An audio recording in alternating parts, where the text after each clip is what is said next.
yung president. Biglang nagpakita si President BBM. 2 days na lang, meron na tong malaking rally at sinasabi nila magkakaroon ulit ng people power. Baka matanggal daw si BBM sana dito, idol.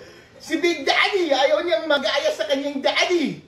Feeling ko, itong si BBM, ngayon lang nagpakita yan kasi ayaw niyang matanggal sa big rally ng November 16, 17, 18. Pero ang tanong, maganda ba yung performance niya o hindi? Dapat ba siyang tanggalin o hindi?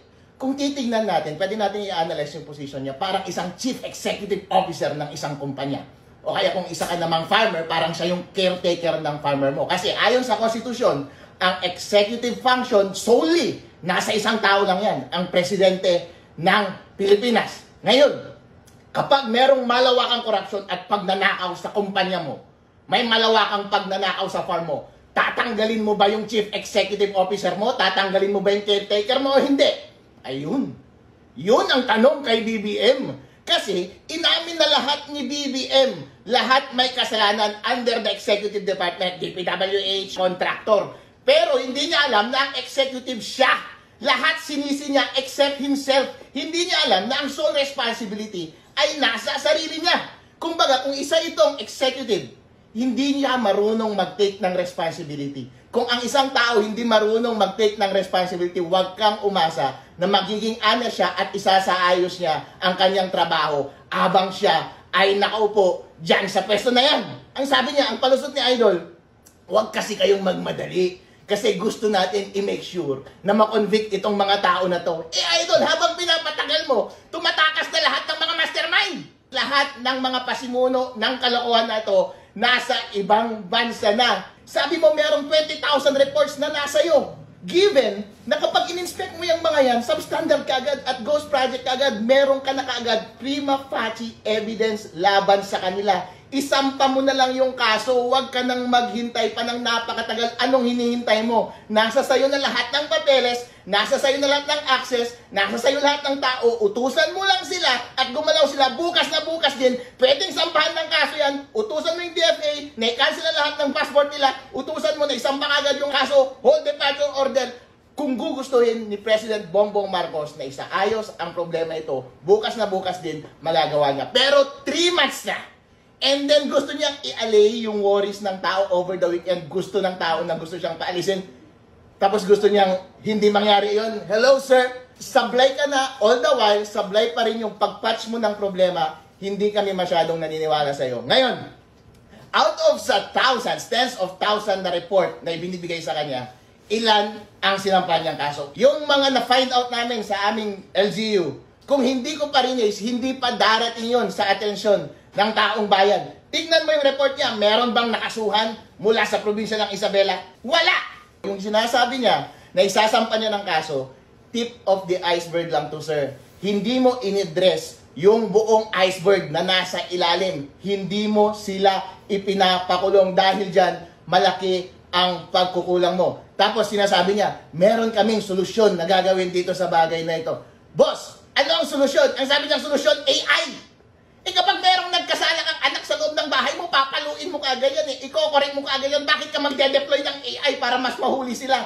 Bossing, huling-huli na sila. Ang tanging solusyon lang dito sa isang bagay na ito ay ipakulong lahat, wholesale, lahat ng may kasalanan, ipakulong ninyo. Doon lang makikita ng taong bayan ang sinseridad ninyo na linisin talaga ang kampo mo. Tapos yung isang puntos na sinasabi niya, target natin, may ibabalik natin yung bilyong-bilyong salapi na ninakaw nila sa taong bayan. Bossing, meron bang president sa politiko ng Pilipinas na naisoli ang kinulumbat ng mga kurap na politiko sa kaban ng bayan? Wala. Meron akong kilalang presidente na siya ang pinakasikat na nagnakaw ng bilyong-bilyong pera ng taong bayan. Naisoli na ba yung pera? Hindi pa! Nag-promise siya sa Christmas daw, merong makukulong. Sige nga, i-take up kita dyan sa promise mo na yan, idol. Kapag walang makulong by Christmas, big boy, na isang big dog mula sa malaking corruption na ito, willing ka bang mag-resign mula sa position mo? In other words, ang bottom line na ito is walang sinseridad si President Bongbong Marcos sa kanyang sinabi, walang taking of responsibility, therefore incompetent siya na magpatuloy na hawakan ang executive function na solely vested sa kanya. Either tamad, mabagal, o sinasadyang ayaw lang gumawa ng presidente natin. Dito, yung ICI, investigative body yan. Kapag nagrekomenda yan, automatic referral na dapat yan sa korte, automatic hold departure order, hawak mo rin ng DFA, automatic, meron ka namang grounds na i-cancel ang kanilang passport. Bakit hindi ginagawa yun ng presidente? Tinatamad ka ba, idol? Kung ayaw mo magtrabaho, umalis ka dyan! Itong best friend natin na si BBM, yung kanyang mga kabarkada, hindi, mukhang ayaw niya talagang kasuhan yung mga yan eh. Tulad ng kinaso namin sa NBI laban kay COMELEC Chairman George Garcia. Ayun, hindi niya pinapaandar. Yung recommendation ng ICI hindi pwedeng matapos hanggang rekomendasyon lang. There's very little that BBM can do na. Tapos na. Nangyari na ang lahat ng kalokohan under your nose, sir. At ang taong bayan nakita nila yung breath ng korupsyon. At ang tanong lang na nasa harap nila is gusto pa ba nila itong magpatuloy o hindi? At ang sagot nila, ayaw na nilang magpatuloy.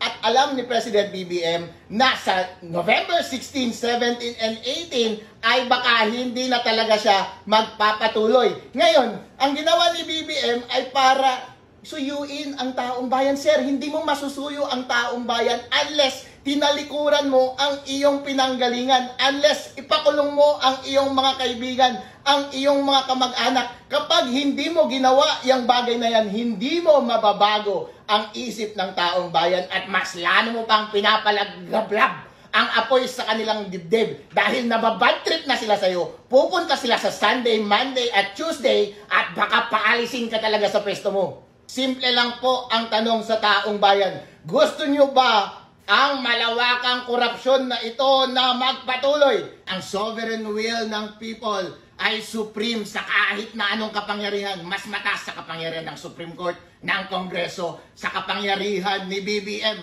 Ang isang buhaya ay malaki na nasa harap natin. Makapangyarihan sila at united sila sa kanilang iisang layunin na nakawin ang pera ng taong bayan. Kaya taong bayan, dapat tayo magkaisa. Gawin nating buo ang ating kapangyarihan. Ipakita natin na mas malakas tayo sa kanila. At ang ating gusto at ang ating aspiration sa ating bansa ay ang siyang masusunod.